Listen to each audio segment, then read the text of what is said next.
I was 18 years old when I got married. I belonged to a very conservative family, a Baloch family, where good daughters never say no to their parents.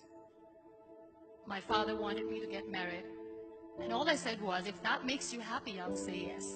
And of course, it was never a happy marriage. Just about after 2 years of getting married, about 9 years ago, I met a car accident. Somehow my husband fell asleep and the car fell in the ditch. He managed to jump out, saved himself. I'm happy for him. But I stayed inside the car and I sustained a lot of injuries. The list is a bit long. Radius ulna of my right arm were fractured. The wrist was fractured. Shoulder bone and collarbone were fractured.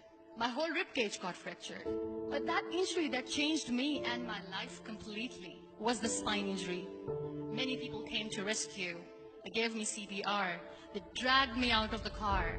And while they were dragging me out, I got the complete transection of my spinal cord. Those 2.5 months in the hospital were dreadful. I was at the verge of despair. One day, doctor came to me and he said, well, I heard that you wanted to be an artist, but you ended up being a housewife. I have a bad news for you. You won't be able to paint again. Next day, doctor came to me and said, your spine injury is so bad, you won't be able to walk again. I took a deep breath and I said, it's all right. Next day, doctor came to me and said, because of your spine injury and the fixation that you have in your back, you won't be able to give birth to a child again. That day, I was devastated. I started to question my existence. Why am I even alive? So what kept me going was, one day I asked my brothers, I know I have a deformed hand, but I'm tired of looking at these white walls in the hospital and wearing these white scrubs. Bring me some colors, bring me some small canvas. I want to paint. So the very first painting I made was on my deathbed, where I painted for the very first time. What an amazing therapy it was. Without uttering a single word, I could paint my heart out. I could share my story. People used to come and say, what lovely painting. So much color. Nobody could see the grief in it. Only I could. And that day I decided that I'm going to live life for myself. I am not going to be that perfect person for someone. I am just going to take this moment and I will make it perfect for myself. That I'm going to fight my fears. So I wrote down one by one all those fears. And I decided that I'm going to overcome these fears one at a time. You know what was my biggest fear? Divorce. But the day I decided that this is nothing but my fear, I liberated myself by setting him free. And I made myself emotionally so strong that the day I got the news that he's getting married, I sent him a text that I'm so happy for you and I wish you all the best. And he knows that I pray for him today.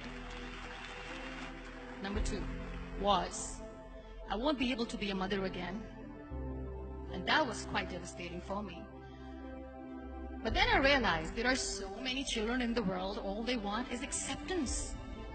So there is no point of crying, just go and adopt one. And that's what I did.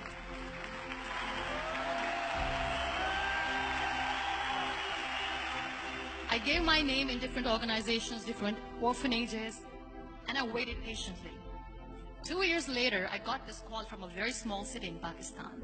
I got a call and they said, are you Muniba Mazari? There is a baby boy and would you like to adopt? I could literally feel the labor pain. I said, yes, yes, I am going to adopt him. I am coming to take him home. And that day, I was 2 days old, and today he's 6. You know, when you end up being on the wheelchair, what's the most painful thing? People think that they will not be accepted by the people because we, in the world of perfect people, are imperfects. So I decided to appear more in public. I started to paint. I have done a lot of modeling campaigns. I decided that I'm going to join the national TV of Pakistan as an anchor person. I became the National Goodwill Ambassador for UN Women Pakistan, and now I speak for the rights of women, children. I was featured in BBC 100 Women for 2015. I'm one of Forbes 30 under 30 for 2016. So when you accept yourself the way you are, the world recognizes you. It all starts from within. We have this amazing fantasy about life. This is how things should work. This is my plan. It should go as per my plan. If that doesn't happen, we give up. I never wanted to be on the wheelchair. Never thought of being on the wheelchair. This life is a test and a trial, and tests are never supposed to be easy. So when you are expecting ease from life, and life gives you lemons, then you make the lemonade, and then do not blame life for that. It is okay to be scared. It is okay to cry. Everything is okay, but giving up should not be an option. They always say that failure is not an option. Failure should be an option, because when you fail, you get up, and then you fail, and then you get up, and that keeps you going. Embrace each and every breath that you are taking. Celebrate your life. Live it. Don't die before your death. Real happiness lies in gratitude.